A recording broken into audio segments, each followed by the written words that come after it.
would attack Pearl Harbor by air. Ask not what your country can do. Kennedy has been shot. One small step for man. It proves to be self-evident that all men are created equal. Mr. Gorbachev, tear down this wall.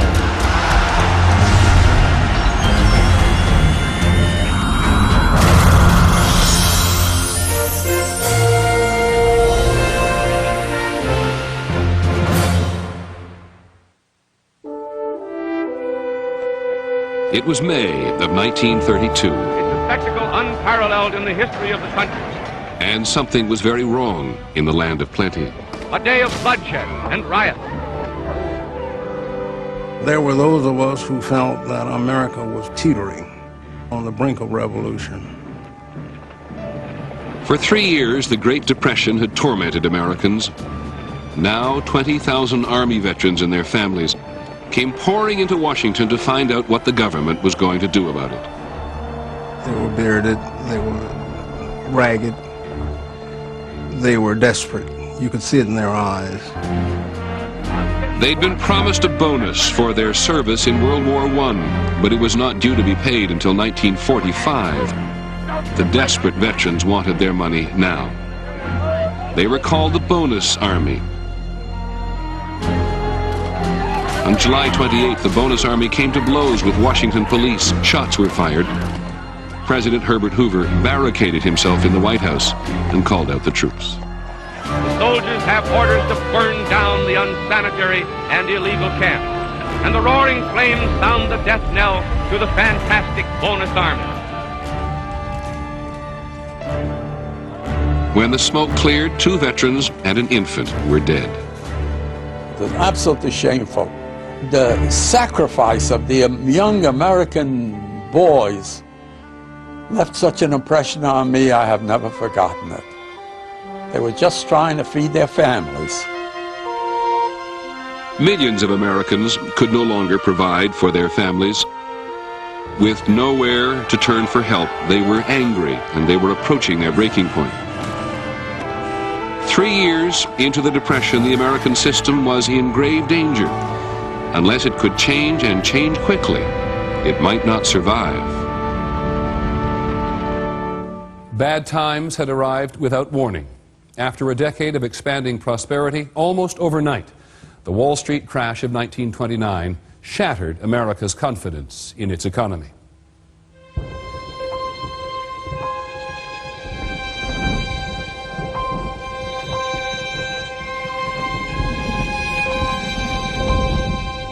I was 11 years old, but how well I remember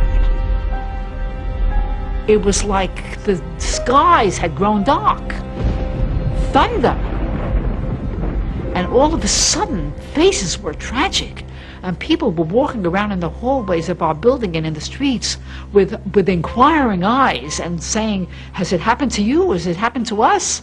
What is happening?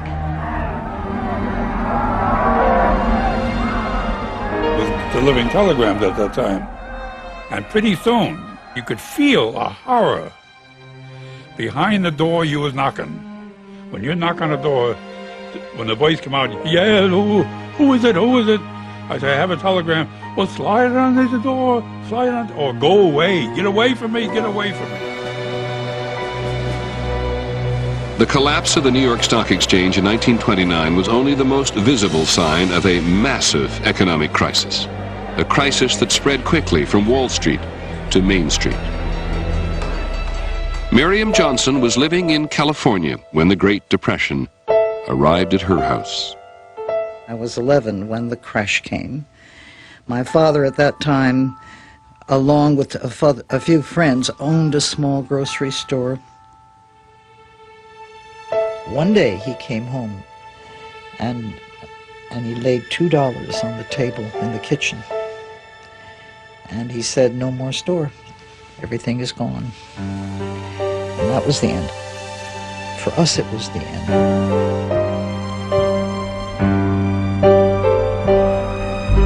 Every day produced more bankruptcies, more layoffs, more people with less money in their pockets.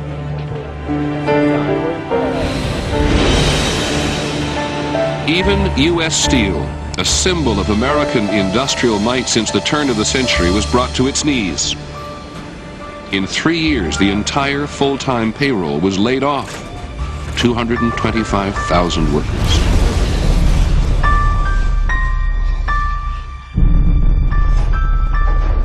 The Depression hit this country all over. It hit the farm areas, it hit the cities. You were just there, out of work and out of food. And everybody was baffled. You know, nobody had ever had that experience before. I had been saving for maybe 5-6 years a piggy bank, money in a piggy bank. Nickels, pennies, dimes the most. It turns out that I was the only one in the family that had any money.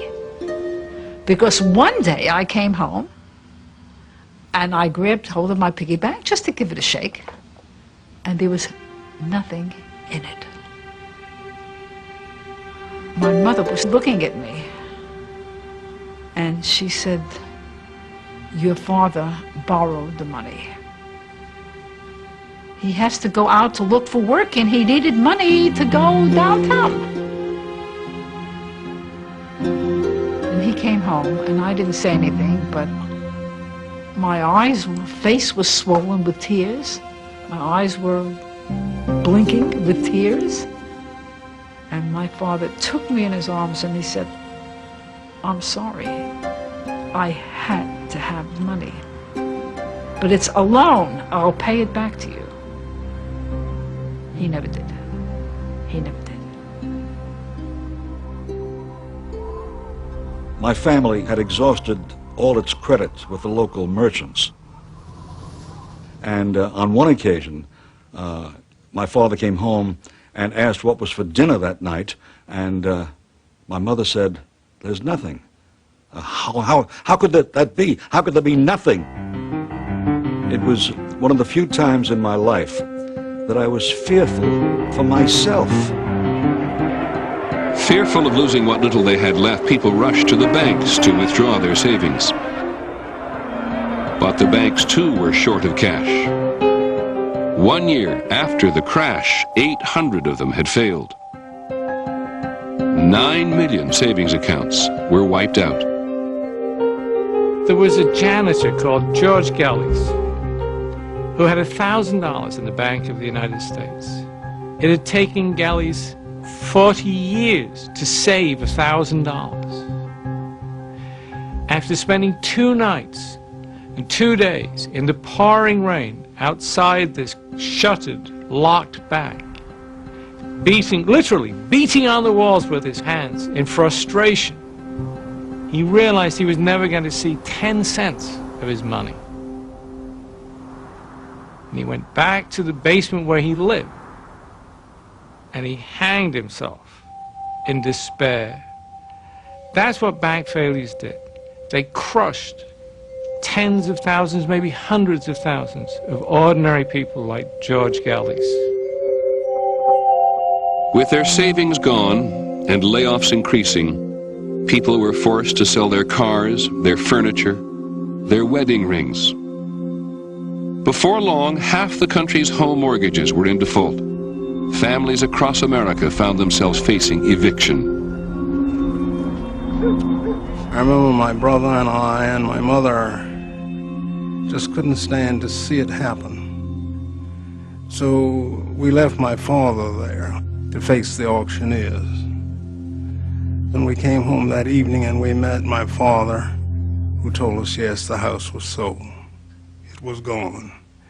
And everything that we had had was no longer ours. The land was gone, the house was gone. And we had 30 days in which time to move out. And my mother sat on the side of the bed and cried. It was the first time I'd ever seen her cry. I'll never forget that moment. That's how our family was affected, and we were not unique. You know what hurt me most about it? was the look of pain on my mother's and father's faces. I couldn't bear to look at them, to look at their misery, to look at their disgrace. They felt they had only themselves to blame. This was a different generation.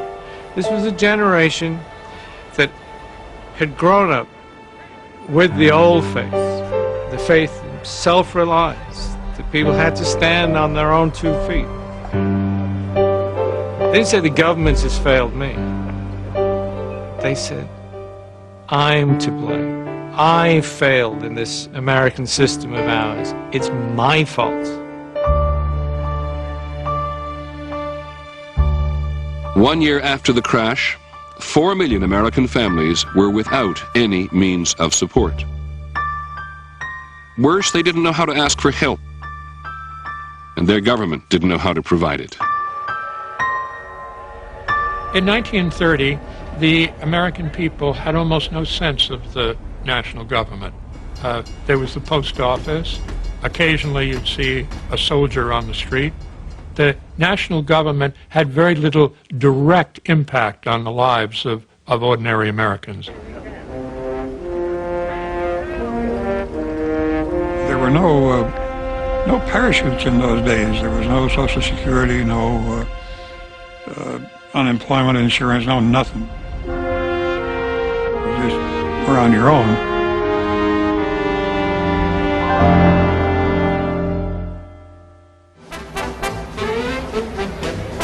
By 1931, hard times seemed to be everywhere. But if you could still spare a dime, you could slip into a glamorous world where the roaring 20s had never ended. You could go to the Grand Lake Theater, hear Horace Heidt and his orchestra play for half an hour. Then they'd have the movie-tone news, and then they'd have the feature story, and then they would have Bugs Bunny or the equivalent comic, and then they'd have the second feature. And by that time, the orchestra was getting ready to play again. So you could spend about 6 or 7 hours for 15 cents. There was no television, there was only radio. So this visual escape into a dark theater, you could literally forget your troubles and get happy. Many people tried to dance their troubles away, off into the carefree, irresistible rhythms of a new generation of jazz music that was sweeping the country. Swing. Swing it, honey child. Susie Q's going to town and hum.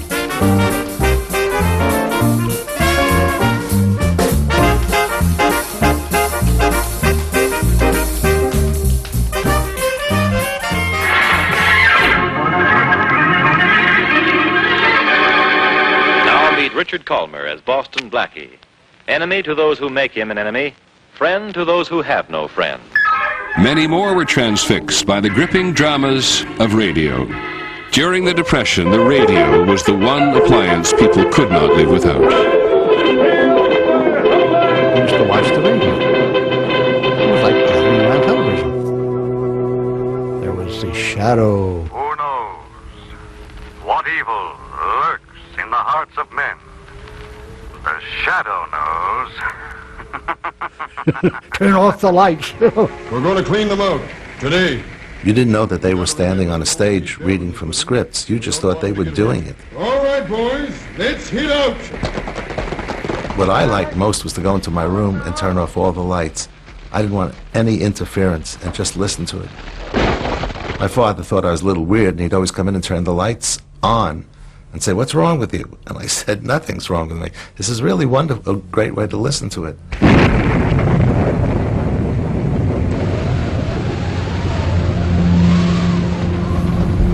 But sooner or later, people had to turn the radio off.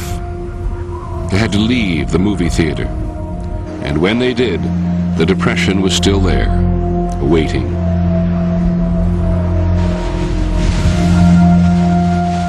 It advanced upon the farmers of the South and Midwest in terrifying storms of dry dust. It was one of the worst droughts in American history. The land itself was blowing away.